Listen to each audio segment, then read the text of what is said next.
90, sur 100 présidents, peut-être 90 sont des marionnettes. Il faut que ça cesse. Il faut que les présidents qui ont été élus, choisis par le peuple, prennent les devants et qu'ils ne suivent pas le mimétisme coupable et complice des marionnettes qui siègent à l'Union africaine.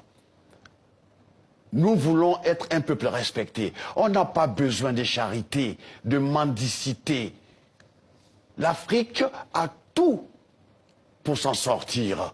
Ça fait 60 ans qu'on nous promet qu'on nous aide. On ne veut pas de cette sorte d'aide. On n'est pas des mendiants. Oui. On a le pouvoir humain, on a l'énergie de matières premières. On peut s'en sortir. Qu'est-ce que vous pensez, Alpha, du discours du président français Emmanuel Macron à Ouagadougou qui a reconnu d'abord les crimes de la colonisation et qui a appelé finalement à sortir de cette relation-là?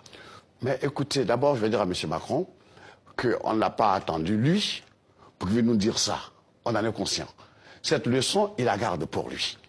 Vu après comment il s'est comporté avec le président Kaboré, il fallait que son protocole, son chef de protocole, lui dise qu'un jeune comme lui n'a pas le droit de tapoter sur la joue un président, un aîné, qui pourrait être son père. C'est très important. Ok, c'est maladroit, mais je lui accorde des circonstances atténuantes. C'est la faute à son protocole. Mais lui qui parle qu'il faut qu'on change, c'est une nouvelle façon de voir. C'est pas la France-Afrique. Il veut rompre finalement avec la France-Afrique. Mais c'est pas en tapotant l'autre sur la joue qu'on rompt. C'est une façon de l'infantiliser. Et c'est mal élevé. Oui. Ok? Mais reconnaître les crimes de la colonisation comme il l'a fait, ça va sur le bon chemin?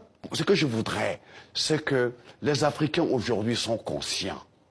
Moi, ce que je voudrais dire, que tous les jeunes Africains qui sont dans les grandes universités, qui voient comme ça nos chefs d'État patauger, qu'ils prennent l'exemple d'un pays que je connais, la Côte d'Ivoire, qu'ils fassent entrer des jeunes forces, des jeunes énergies, des cerveaux qui sont ici en Europe, aux États-Unis, en Angleterre, en Allemagne, pour que ceux-là derrière puissent donner des conseils et aider nos présidents à avoir un peu de dignité. Oui, mais qu'est-ce qu'ils peuvent faire ces jeunes?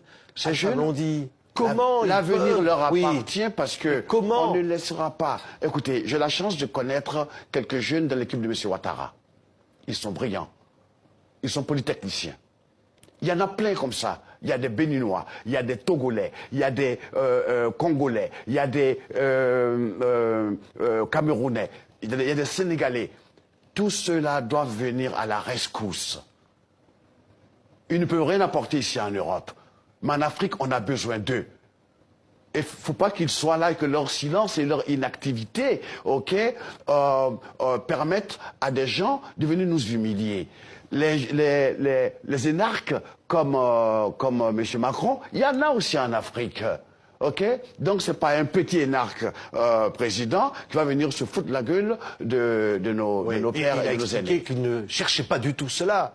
Il a expliqué qu'il ne cherchait pas d'ailleurs à humilier, que c'était voilà, autre chose. Ben, autre chose, justement. Pour nous, chacun interprète comme il veut.